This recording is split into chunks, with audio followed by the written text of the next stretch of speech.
नमस्कार दोस्तों, मैं डॉक्टर स्वप्निल सागर जैन निरामय होम्योपैथी के अपने इस YouTube चैनल पर आप सभी का बहुत बहुत स्वागत करता हूं। दोस्तों, हम में से बहुत सारे लोगों को एक खास समस्या कभी कभी डेवलप हो जाती है। वो होती है समस्या स्लिप डिस्क की और सियाटिका की। खास तौर से जो पेशेंट हैं वो हमेशा सियाटिका को साइटिका बोलते हैं। तो ये साइटिका एक जनरल प्रोनाउंसिएशन अब इसका बन चुका है। वैसे यदि देखा जाए तो इसको सियाटिका कहना चाहिए।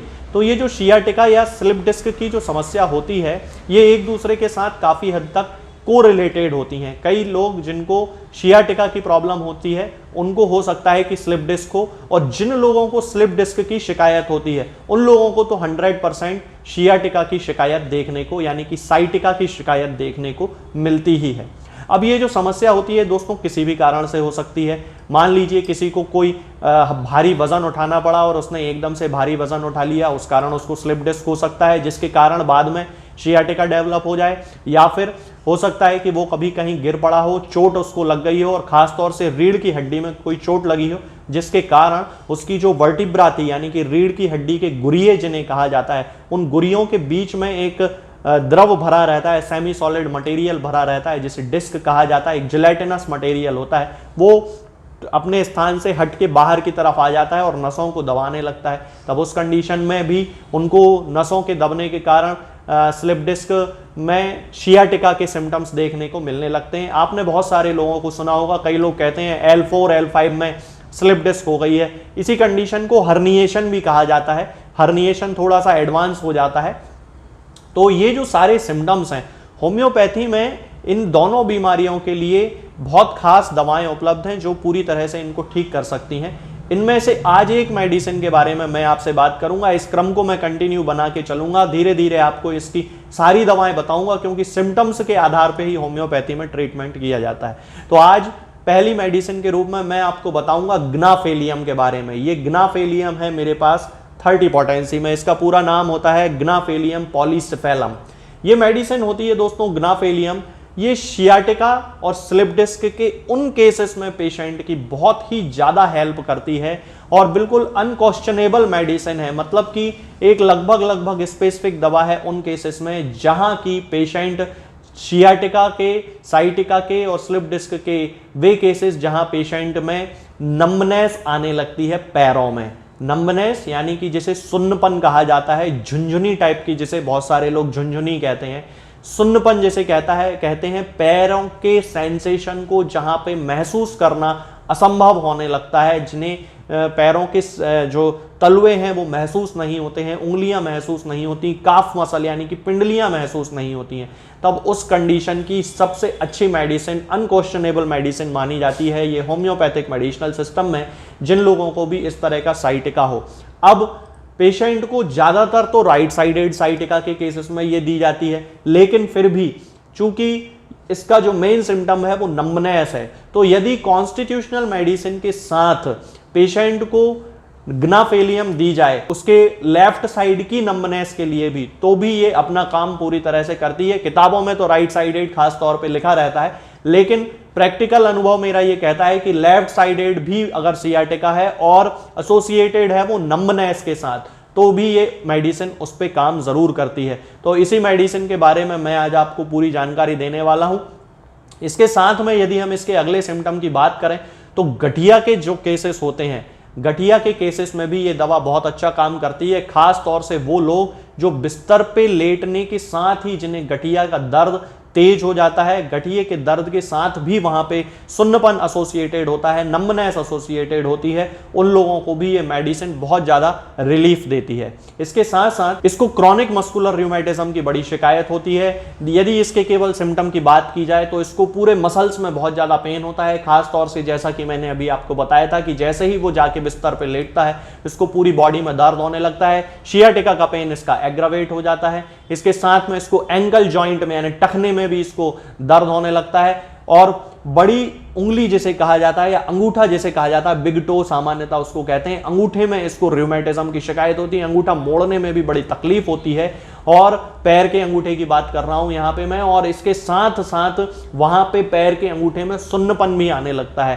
तो जिन लोगों को इस तरह का सिम्टम है गठिया का, कि जिनको रूमेटिज्म की शिकायत है, जिनको मस्कुलर पेन बहुत हो रहा है, इसके साथ साथ खास तौर से क्रैम्प्स आने लगते हैं। क्रैम्प्स यानी कि एक तरह की मरोड़ पड़ने लगती है पिंडलियों में। तो ये बहुत खास सिम्टम होता है। रात के समय जब पेशेंट बिस्तर पे जाके लेटा है तो पैरों में पिंडलियां जो होती हैं, काफ मसल जिसे कहा जाता है, उस पूरे काफ मसल में क्रैम्प आने लगते हैं, मरोड़ जैसी पड़ने लगती है, ऐंठन जिसे कहा जाता है, ऐंठन पड़ने लगती है। तब भी ग्नाफेलियम पेशेंट की बहुत ज़्यादा हेल्प करती है। इसके साथ साथ में दोस्तों फीमेल जेनाइटेलिया पे भी इसका बहुत ज़्यादा इफेक्ट पड़ता है, यानी कि महिलाओं से संबंधित जो हार्मोनल चेंजेस उनके हर मंथ होते हैं, पीरियड्स जिसे कहा जाता है, उसमें भी ये मेडिसिन बड़ा काम करती है। डिस्मीनोरिया के केसेस में उनकी बड़ी हेल्प करती है, खास तौर से वे महिलाएं जिनमें पीरियड्स के टाइम पे बड़ा दर्द होता है, जिसे डिस्मीनोरिया कहा जाता है। उस कंडीशन में यदि उनको बहुत ज़्यादा दर्द है और वो दर्द कहीं नम्बनेस के साथ एसोसिएटेड भी है, मान लीजिए उनको थाइज में दर्द जाता है, कई महिलाएं होती हैं जिनको जांघों में, थाई में बड़ा दर्द होता है, तब उस कंडीशन में भी ग्नाफेलियम हेल्प करती है। लेकिन इसका जो सिम्टम है वो है नम्बनेस के साथ एसोसिएटेड होना चाहिए। हालांकि यहाँ पे थाइज में पेन के लिए और भी बहुत सारी मेडिसिन हैं, जैसे वाइबर्नम ओप्युलस है, वो भी एक मेडिसिन है जो लगभग एक स्पेसिफिक मेडिसिन के रूप में उन महिलाओं की सहायता कर सकती है। यदि हम इसके पेट से संबंधित सिम्टम्स की बात करते हैं तो इसको बड़ा पेट दर्द होने की भी शिकायत होती है और कोलेरा जैसे इसके सिम्टम्स आने लगते हैं। कभी कभी इसको वोमिटिंग की शिकायत भी होती है, उल्टी आने लगती है और लूज मोशन कभी कभी इसको हो जाते हैं। पतले पानी जैसे, सफेद पानी जैसे लूज मोशन इनको होते हैं, चावल के माड़ जैसे इसको दस्त लगने लगते हैं। तो ये जो सारे सिम्टम्स होते हैं दोस्तों, ये खास तौर से ग्नाफेलियम के लिए देखे जाते हैं। यदि हम इसके बैक की बात करते हैं, यानी कमर की बात करते हैं, चूंकि मैंने अभी आपको बताया था कि स्लिप डिस्क से इसका एसोसिएशन रहता है, साइटिका के जितने भी केसेस होते हैं उनकी शुरुआत कहीं ना कहीं स्लिप डिस्क से एसोसिएटेड भी होती है। तो लंबर रीजन जो होता है, खास तौर से स्लिप डिस्क कहीं की भी हो सकती है, लेकिन लंबर रीजन जो होता है जहां पे L1, 2, 3, 4, 5 जो होता है, वहां पे कभी किसी पेशेंट को L1, L2 पे हो सकता है हर्निएशन डेवलप हो जाए, L2, L3, L4, L4, L5। खास तौर से इन हिस्सों में जब कमर दर्द की शिकायत होती है स्लिप डिस्क होने के कारण, और वो दर्द जो है वो नीचे जाता है, हिप्स पे पहुंच जाता है, हिप्स से नीचे पैरों पे आने लगता है, तब उस कंडीशन में यदि पेशेंट को सुन्नपन आ रहा है, ये सुन्नपन उसके मेल और फीमेल जेनाइटल ऑर्गन्स में भी आ सकता है। कई लोगों को अपने लिंग में भी हो सकता है कि सुन्नपन महसूस होने लगे, तब उस कंडीशन में भी ग्नाफेलियम उनकी बहुत ज़्यादा हेल्प करती है। अब यदि हम इसकी पोटेंसी की बात करते हैं दोस्तों, तो हमें इसकी 30 पोटेंसी यूज़ करना चाहिए। ये मेरे पास इसकी 30 पोटेंसी ही रखी हुई है।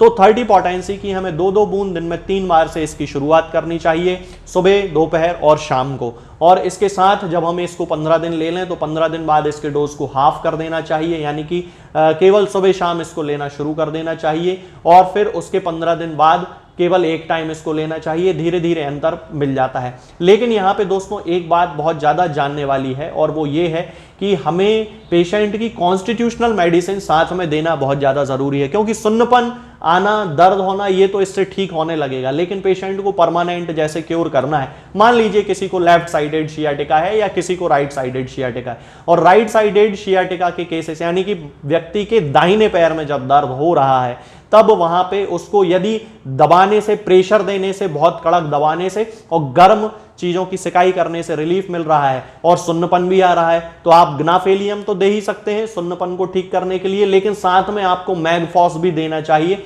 जिससे वो पेशेंट जो है वो परमानेंट ठीक हो जाए। इसी तरह यदि लेफ्ट साइड का केस है तो फिर लेफ्ट साइड से जो भी उसकी मेडिसिन निकल के आती है उस तरह से इसका उपयोग करना चाहिए। ये दवा आपको किसी भी होम्योपैथिक मेडिकल स्टोर पे मिल जाएगी, आप किसी भी कंपनी की खरीद सकते हैं, जरूरी नहीं कि SBL ही खरीदें, आप रैगबैग खरीद सकते हैं, आप WSI खरीद सकते हैं, जो भी आप चाहें अपनी फाइनेंशियल पोजीशन के अनुसार आप वो ले सकते हैं, कोई भी दिक्कत आपको नहीं होगी। डोजेज मैंने आपको बता ही दिए हैं, आप अपने सियाटिका के सुन्नपन को दूर करने के लिए इस मेडिसिन का उपयोग कर सकते हैं। आज के इस वीडियो में दोस्तों फिलहाल इतना ही। आगे के वीडियोस में मैं आपसे बात करूंगा कुछ नई बीमारियों के बारे में और उनकी होम्योपैथिक दवाओं के बारे में। तब तक के लिए जय हिंद, जय भारत। दोस्तों, होम्योपैथिक दवाओं को खाने का सबसे अच्छा तरीका होता है कि हम हमेशा खाली पेट इन दवाओं को खाएं। जिन दवाओं को दिन में केवल एक बार खाना है, उन्हें सुबह खाली पेट खा लेना चाहिए, मुंह में अच्छे से कुल्ला करके, गार्गल्स करके मुंह को साफ कर लेना चाहिए, और उसके बाद हमें होम्योपैथिक दवाई खा लेना चाहिए। जिन दवाओं को दिन में 2 बार या 3 बार या 4 बार खाना होता है, उन दवाओं को खाली पेट खाने का मतलब होता है कि हम उन दवाओं को खाने के लगभग आधे घंटे पहले या फिर 2 से ढाई घंटे बाद ही खाएं। और उस स्थिति में भी हमारे मुंह में किसी भी वस्तु का, किसी भी चीज का स्वाद नहीं होना चाहिए, ना ही हमारे मुंह में किसी भी चीज की गंध होना चाहिए, जिससे कि ये होम्योपैथिक दवाएं हमारे शरीर पर बहुत अच्छे तरीके से काम कर सकती हैं। तो हमें हमेशा ये ध्यान रखना है कि जब भी हम होम्योपैथिक दवा खाएं, हमेशा खाली पेट खाएं और हमारे मुंह में किसी भी चीज का स्वाद या किसी भी चीज की स्मेल ना हो। अब बहुत सारे लोग ये सोचते हैं कि हम कच्चा प्याज खा सकते हैं या अदरक खा सकते हैं या हींग खा सकते हैं या इलायची खा सकते हैं या नहीं। बिल्कुल, आप इन चीजों का इस्तेमाल कर सकते हैं। होम्योपैथिक दवाओं को खाते समय आप इन सभी चीजों को बड़ी आसानी से खा सकते हैं।